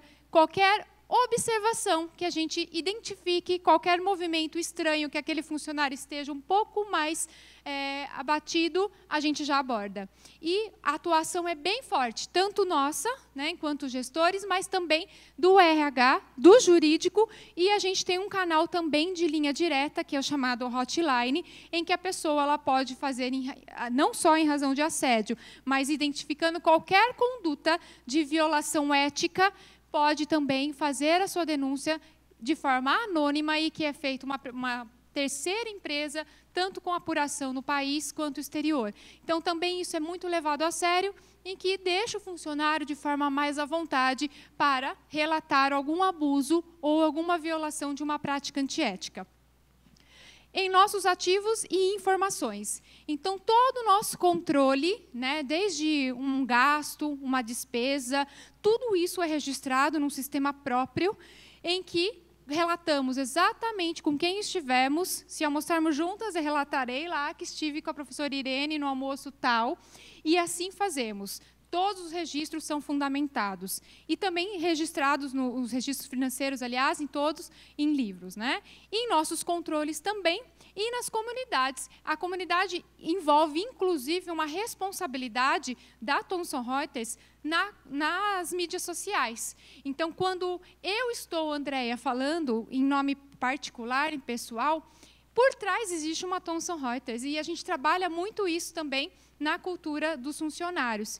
E até mesmo para criar uma conta de Instagram, por exemplo, passamos por todas as aprovações, inclusive globais. Então, realmente, não é bem levado a sério o compromisso, ainda mais com a atuação de um marketing cada vez mais digital e expansivo. E o compliance ele vem aqui realmente até nessa prática do marketing. Os nossos valores são esses, né? Como eu havia comentado: inovação, confiança, parceria e performance. Então, não é que a inovação, não precisamos criar um produto novo do zero, um software que seja um robô maravilhoso, não. Que vá ler processos, que não precise mais de advogado, não. A intenção não é essa. A intenção é no dia a dia. Hoje, até a partir de 2019, a gente já mudou também a diretriz, que é pensar grande, agir rápido e pensar simples. O pensar simples é inovar. Então, quando a gente traz inovações para o dia a dia, a gente reforça também aqui a nossa cultura organizacional. O Código de Conduta ele vem nessa intenção global de buscar integridade, independência, isenção de vieses. Ou seja, quando vamos contratar alguém, não há preocupação se é homem, se é mulher, não há. A diversidade impera. E até mesmo a Thomson Reuters nos dá a oportunidade, isso faz todo parte do programa de compliance, de sermos quem somos. Agora, por exemplo, é possível que a gente trabalhe de bermuda. Então, realmente, já vem uma nova ideia de que você pode ser quem você é. Garantimos a precisão e integridade, né, de nossos produtos e serviços. Agimos com ética e transparência, também faz parte do Código de Conduta, e, principalmente, ter consistência entre palavras e os atos. Entre uma das políticas, e uma das mais importantes, que o colega também estava dizendo, né, na palestra anterior, política anti-suborno e corrupção. Então, aqui, realmente, é um ponto de dor que as empresas, principalmente multinacionais, né, que temos relações mundiais, que sofrem bastante. Então, não solicitar, encorajar, oferecer, conceder, autorizar, receber qualquer pagamento que venha a beneficiar uma relação. Isso tanto perante o setor privado e, em particular, com o setor público também. Então, a gente também tem toda uma política de quem vai falar com o governo, quem está autorizado a falar com o governo, se pode almoçar com agentes do governo.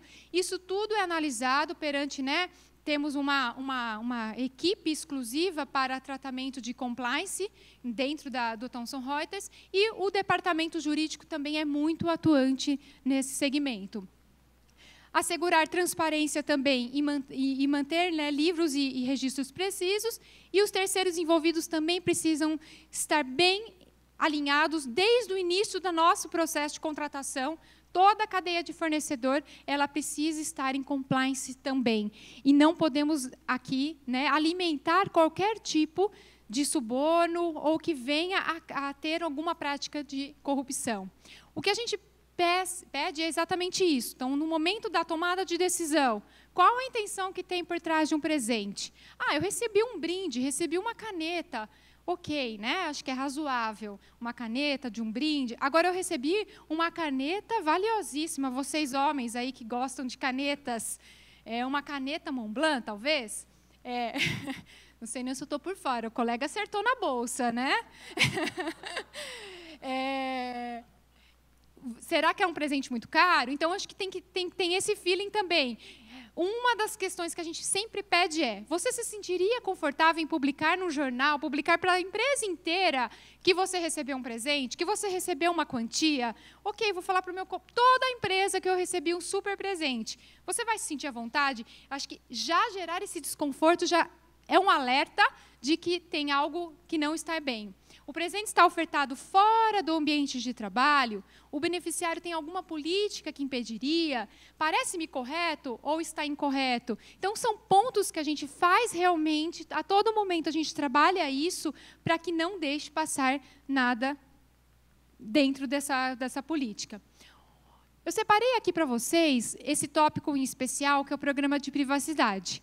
Vocês tiverem contato com multinacional, sabem, e também no nosso dia a dia, a gente sabe o quanto é caro hoje. Acho que um item mais caro que existe hoje, talvez que mais tenha procura, é dado, né, gente? A gente sabe que os nossos dados hoje estão em todos os lugares.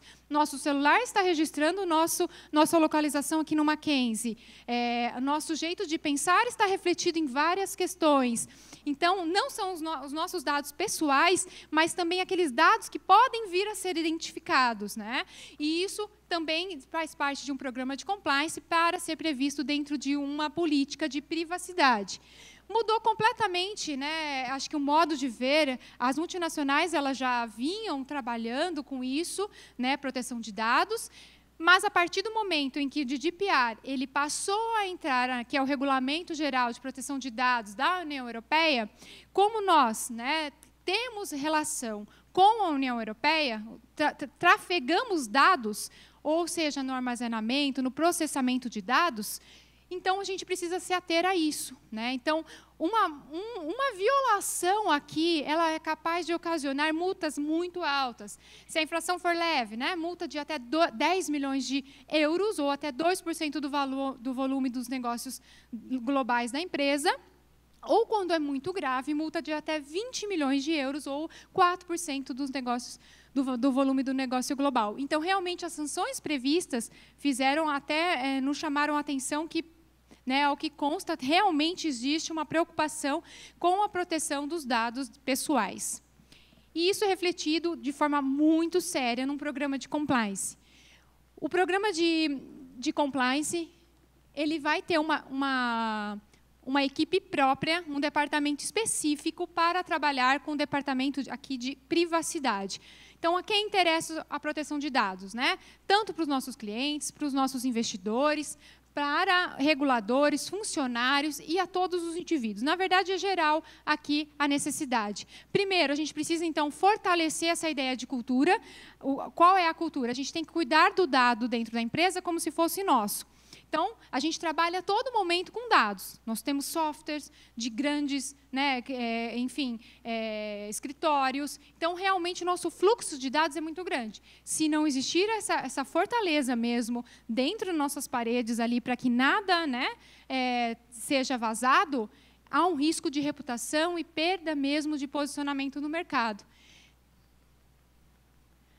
Dentro do programa de compliance, então, a gente tem essa política de implementação, que, principalmente depois da entrada em vigor do GDPR, não só os funcionários passaram por treinamentos, mas também isso reforçado a toda, né, em um ciclo. Na verdade, o programa de compliance, por um todo, ele já é cíclico. De nada adianta a gente estabelecer de uma vez só, se não tiver uma revisão de processo, como o colega falou. São muitos autores envolvidos. A chance dessas brechinhas entre um autor e outro escapar algo é muito grande. Então, a todo momento, tem um refresco desses valores e de quão importante.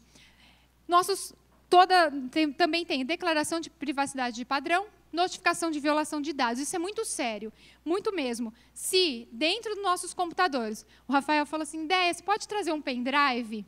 Pensei, puxa vida, o que eu vou fazer? Eu montei a apresentação no meu computador da empresa. Pendrive. Sorte que eu estava em casa, mandei para o meu computador pessoal e lá eu espetei o pendrive. Não podemos espetar pendrive dentro das nossas máquinas. Por conta do quê? Exatamente violação de dados. Não é nem violação, não vou violar nada, era só texto, é uma apresentação. Mas o risco de existir algum agente ali invasor é grande.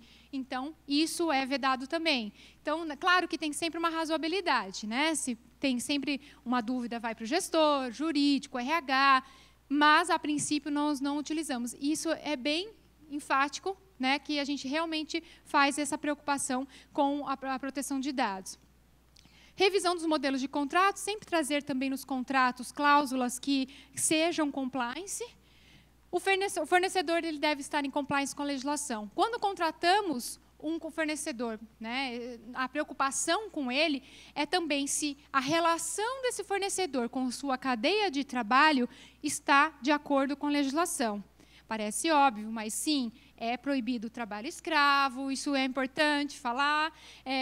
Enfim, toda a nossa cadeia ali de fornecedores, ela também precisa estar preocupada e em cumprimento ao compliance e também às políticas de privacidade. Do contrário, a gente conta na mão os fornecedores. Puxa, tem uma imensidão de pessoas dispostas a trabalhar conosco, mas os requisitos eles não se cumprem. E aí a gente tem uma área específica de sourcing que faz, eu não posso negociar com o fornecedor, é uma vertical própria que vai lá e faz a contratação, e claro, a gente participa da negociação, mas eles que fazem todo o trâmite de negociação. Tivemos muita adequação também de práticas de marketing, isso acho que a gente até... Às vezes, nós mesmos, como cidadãos individuais, a gente sofre um pouco com as práticas de marketing e isso realmente a gente também coloca dentro de um programa de compliance, treinamento sobre privacidade e inventários de dados. E aí, pessoal, eu queria só arrematar, então, que um programa, né, de compliance, para ele ser efetivo, é como a gente já ouviu aqui na palestra anterior e alguns dados que a gente conseguiu falar aqui, de nada adianta, para ele ser efetivo, de ser um exemplar programa de compliance no papel, em que temos todas lá as diretrizes estipuladas, estamos em compliance com a legislação, seja de GDPR, seja agora com a Lei de Proteção de Dados, né, que a gente também recente, um grande tema que veio para o Brasil também, e que passa a entrar em vigor no ano que vem, né, o início da vigência dele é 2020, então hoje a gente trabalha com 2 legislações importantes, GDPR e proteção de dados. Se internamente, individualmente, não cuidarmos da cultura organizacional, acho que um ponto grande, forte, para trabalhar um programa de compliance efetivo é a cultura organizacional. Isso evita muito na resolução de conflitos, e evita riscos, e evita problemas, e antevém muito, né, que gerem eventuais problemas. E se fora desses muros da equipe, internamente, a gente não conseguir realmente trabalhar o compliance com toda a cadeia de fornecedores que a gente trabalha, realmente a gente não vai conseguir manter, né, a nossa reputação no mercado. E uma boa reputação no mercado, no sentido de, nós temos também ISO, né, de certificação de segurança da informação.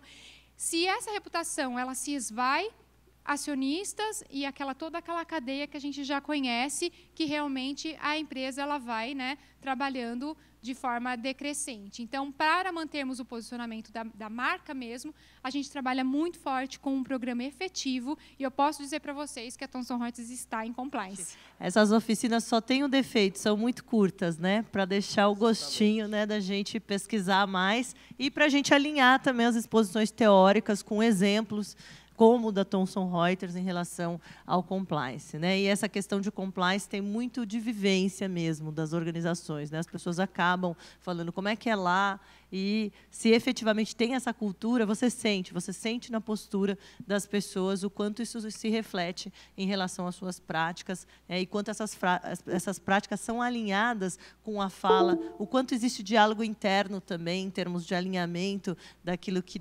daquelas que devem ser as condutas adequadas. Então, um orgulho, viu, Andréia? Uma das joias aqui do nosso programa, já é doutora em Direito Político e Econômico, e agora vamos ter também uma doutora que foi de uma das primeiras turmas, né? Ela só não defendeu o primeiro, né? Foi o segundo, mas ela integrou a primeira turma, que é a Angélica Carlini. Vou chamar ela. A Angélica, para quem não conhece, eu tenho certeza que muitos conhecem, né? É doutora em Direito Político e Econômico pela Universidade Presbiteriana Mackenzie, advogada, consultora da Confederação Nacional das Empresas de Seguros Gerais, Previdência Privada e Vida, Saúde Suplementar e Capitalização, para a área de Relações de Consumo.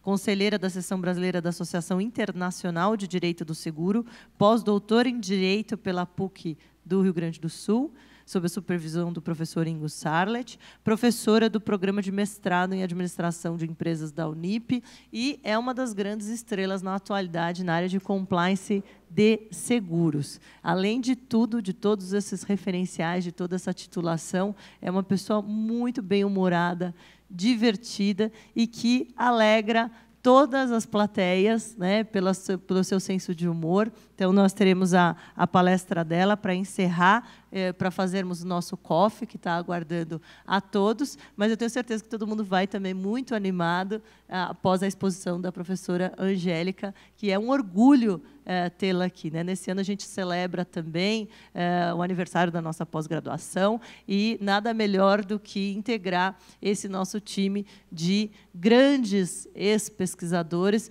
que hoje em dia brilham na sociedade e que nos trazem muito orgulho. Eu quero dizer da minha imensa alegria de estar aqui no Mackenzie, ok? Na Mackenzie fala quem não nos conhece. Nós somos do Mackenzie, né?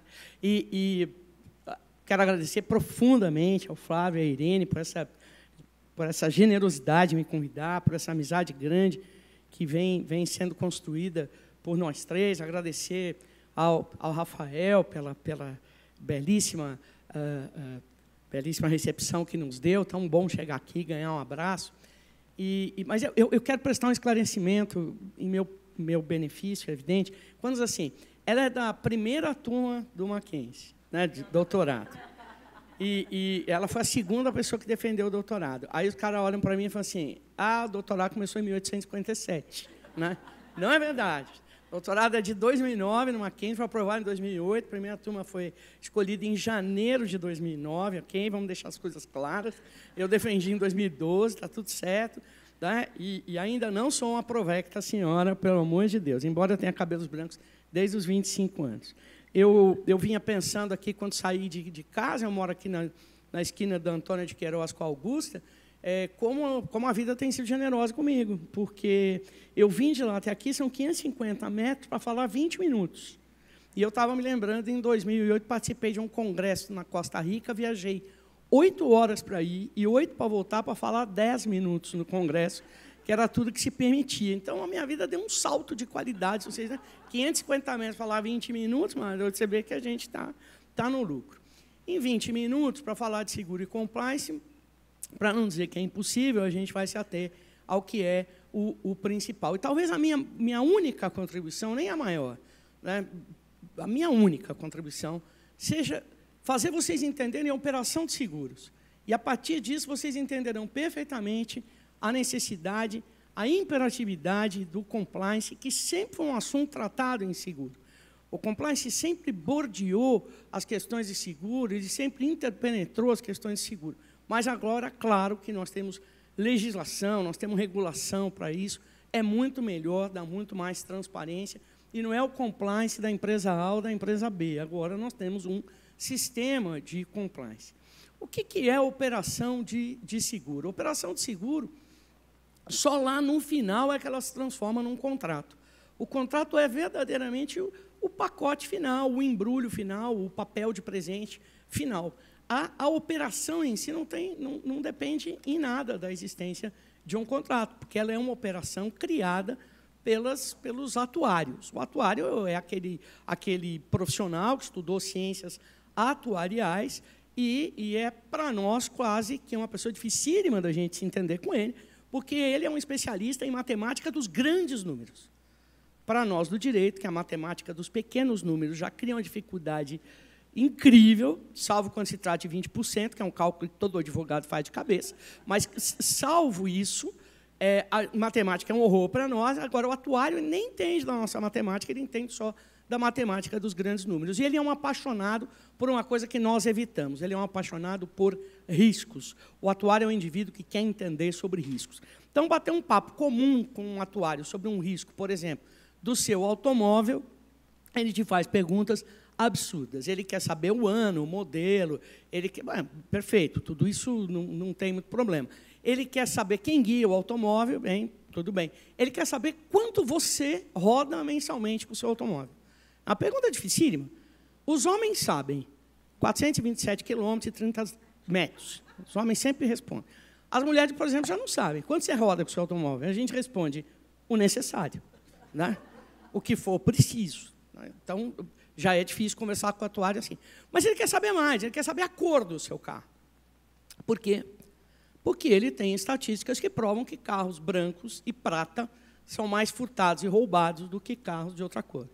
Se vocês quiserem 1 minuto para ir ver o carro lá fora, fiquem à vontade. Eu vou entender. Né? Quem tem carro branco e prata, como eu tenho, eu vou entender.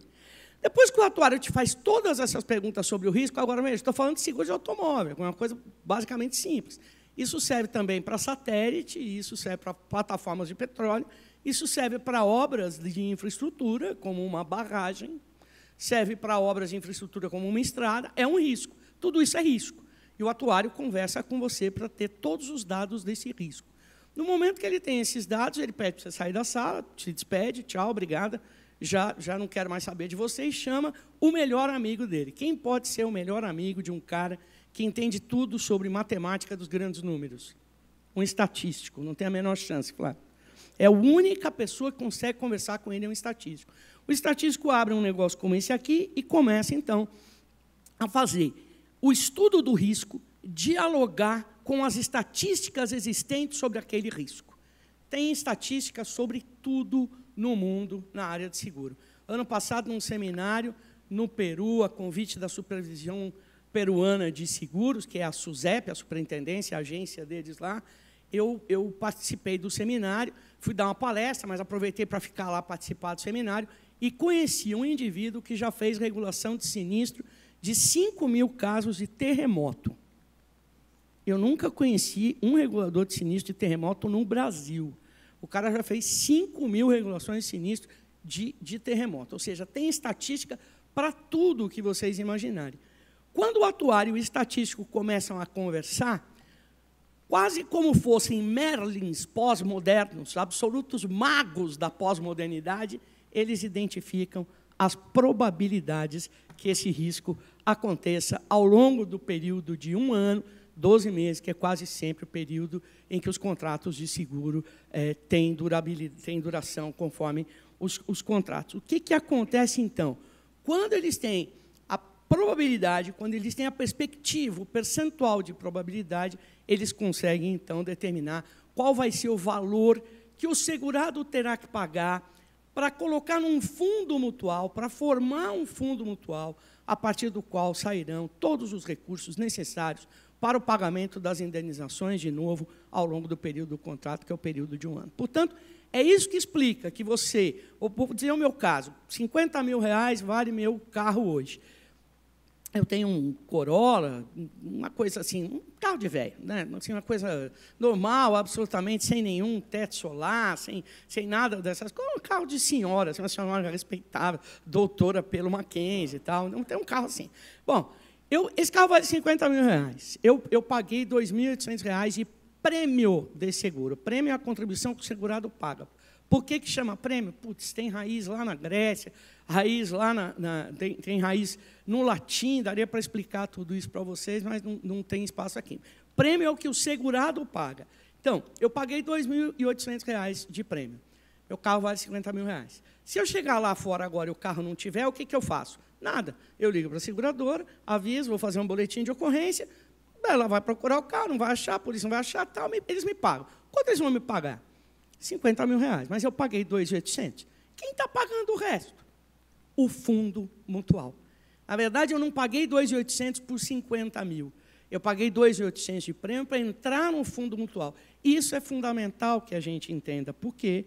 Porque o valor do fundo mutual, ou o valor da reserva, ele pertence aos segurados que contribuíram para a formação desse fundo mutual. Esse fundo é pensado, ele é calculado para que ele tenha uma reserva que nunca pode ser inferior.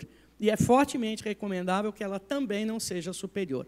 Então, todos os segurados da XPTO seguradora que tenham Toyota Corolla, como o meu, vão participar de um fundo mutual que deverá ter sempre o valor de 50 milhões de reserva técnica. Se baixar 10 centavos que seja, acende uma luz amarela dentro da seguradora e do órgão regulador. Se subir, 10 centavos que seja, a mesma luz amarela acende. Por que ela acende?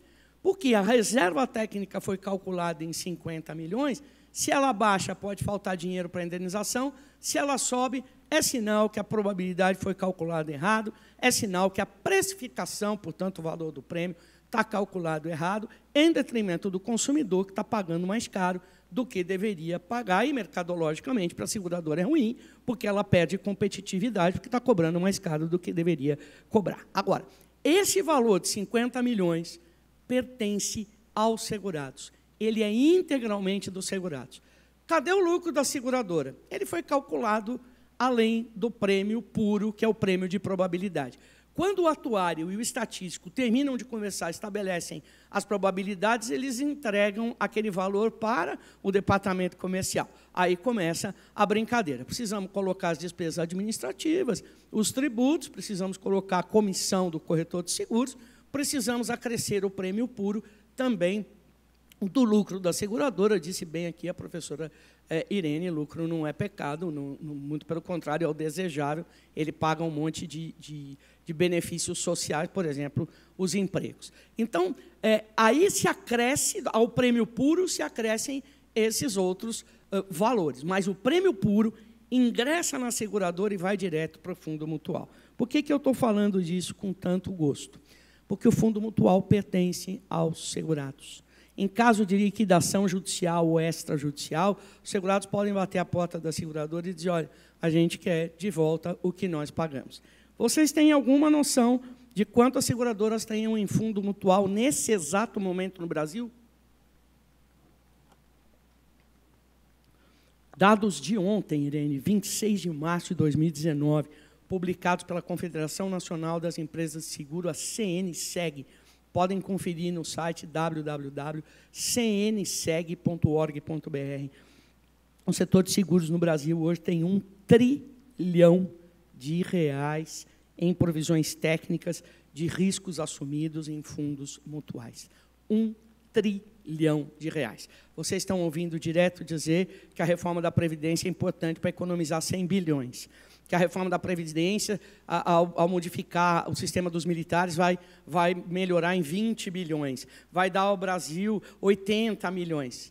O setor de seguros privados no Brasil, 130 seguradoras, aproximadamente, sem considerar o DPVAT, que é seguro obrigatório, tem 1 trilhão de dinheiro guardado, que pode ser aplicado diariamente, em conformidade com as regras que estabelecem o Conselho Nacional de Seguros Privados e a Superintendência de Seguros Privados. Pessoal, quem tem 1 trilhão guardado ou faz compliance ou se mata, Flávio, porque não tem nenhuma outra alternativa. Ou tem um compliance extremamente vigoroso, porque é dinheiro dos outros. E é dinheiro que está sendo aplicado e que a sociedade espera essa aplicação, que o governo espera essa aplicação. Como é que vocês imaginam que seja a regulação dessas aplicações? Títulos do Tesouro Nacional. O Tesouro Nacional precisa desse dinheiro, precisa desse 1 trilhão para movimentar toda a máquina. Então, o Conselho Nacional de Seguros Privados, a Superintendência de Seguros Privados, o Banco Central, todos eles são órgãos que regulam com extremo rigor a manutenção desses fundos, a preservação desses fundos e, obviamente, também regulam as relações de compliance. Para ir encaminhando para o final, quais são as principais preocupações que o setor de seguro tem e que obriga a ter um compliance musculoso, um compliance efetivo, como disse a colega que me antecedeu, não é conversa mole para boi dormir, não é só para inglês ver, uma efetividade da atividade de compliance no dia a dia mesmo. Primeira coisa, a grande preocupação do seguro.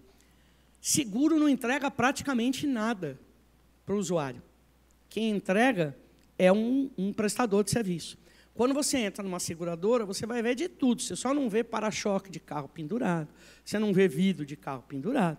Quando você entra numa seguradora de saúde, com uma poderosa seguradora, aqui pertence meu colega, o Mário, você não encontra lá bolsas de sangue penduradas pelo caminho, né? Não tem band-aid, não tem nada disso. Por quê? Porque isso quem entrega para o usuário é o prestador de serviço.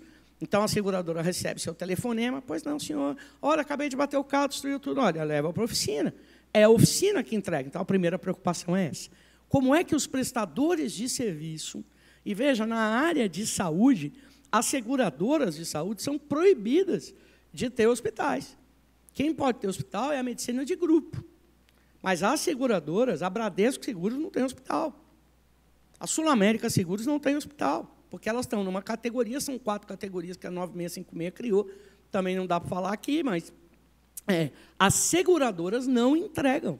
Quem entregam são as empresas de medicina de grupo. Essas podem ter hospital, sem dúvida nenhuma. A Prevent Senior tem, por exemplo, os hospitais Santa Maggiore e outras também têm hospitais, mas são medicina de grupo.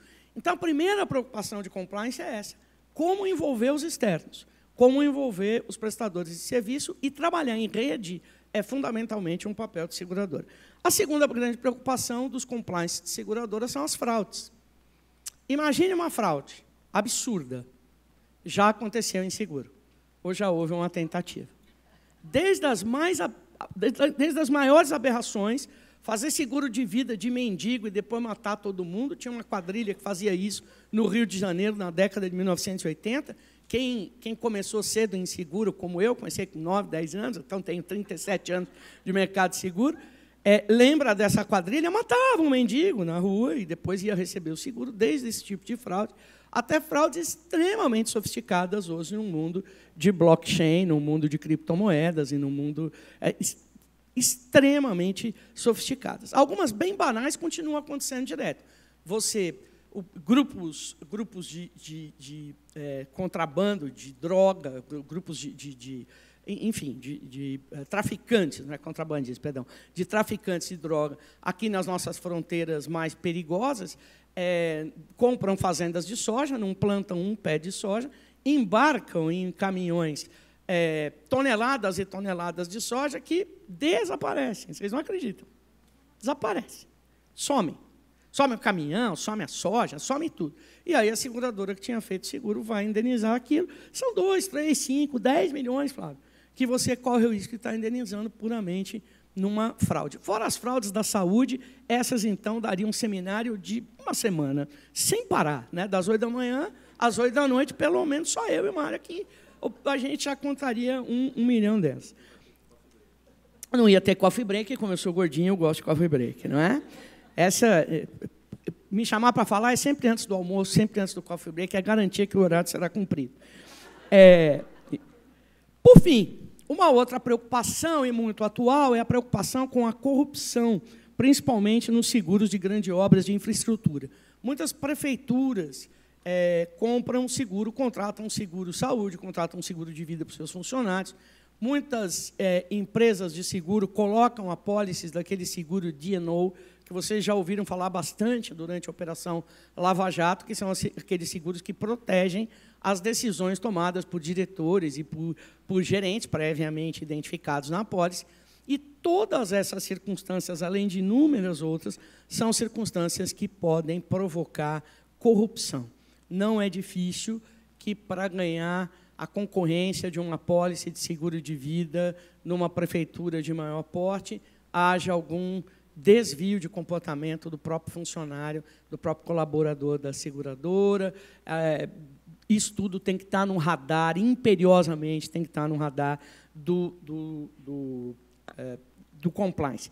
Nos chama muito a atenção agora, nessa fase, que a gente imagina que o Brasil vai conseguir superar e realizar suas grandes obras de infraestrutura. Nós precisamos de tudo, precisamos de hidrelétrica, precisamos de novas concepções de barragens, nós precisamos de aeroportos, nós precisamos de saneamento básico, precisamos de muito saneamento básico, e as apólices de D&O vão ser vendidas para isso, as apólices de seguro-garantia serão colocadas nesse setor, e aí há toda uma preocupação com corrupção, com lavagem de dinheiro, há toda uma preocupação com desvio de conduta.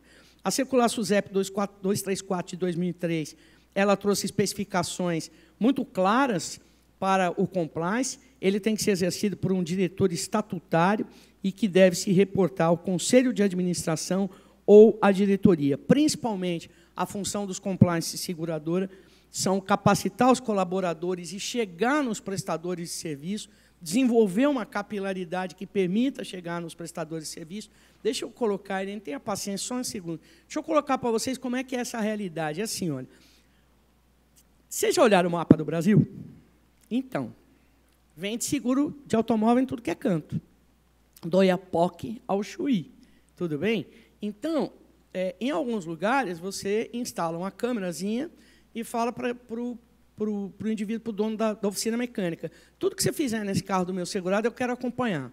Inclusive no momento que você fizer a substituição de peças e tal. Então, perfeito, funciona plenamente. As peças são aquelas mesmas, originais de fábrica, que a seguradora autoriza a colocar no veículo. Em alguns lugares, você vai com essa mesma proposta. Não, foi uma ordem do compliance, então o senhor tem que pôr uma câmerazinha e tal. E o indivíduo fala, com que internet? Você fala, com aqui da oficina? Tem não, senhor. Internet mais próxima, que está a 20 quilômetros.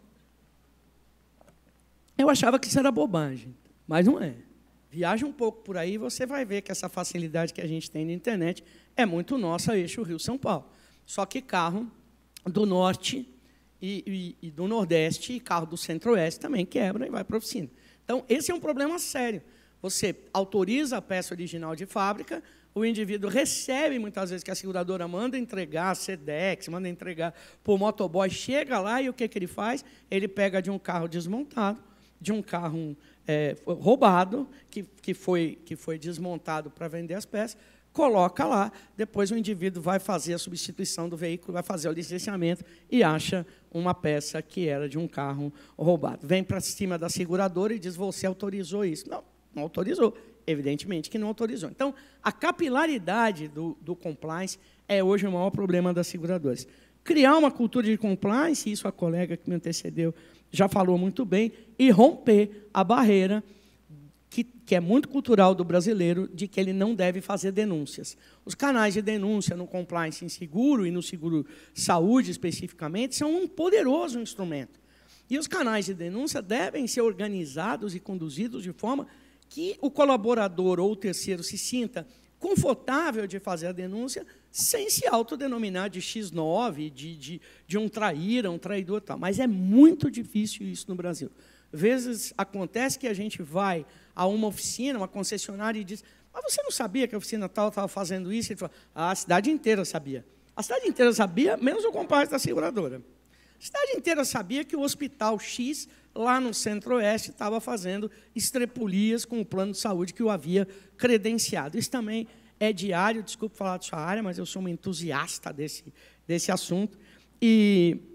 Então, esse é um problema grave, criar uma cultura de denúncia por canais confiáveis. Se alguém tiver interesse em conhecer mais sobre seguro e compliance, tem uma publicação, ela é simples, mas ela tem uma profundidade bastante adequada para nos introduzir no assunto.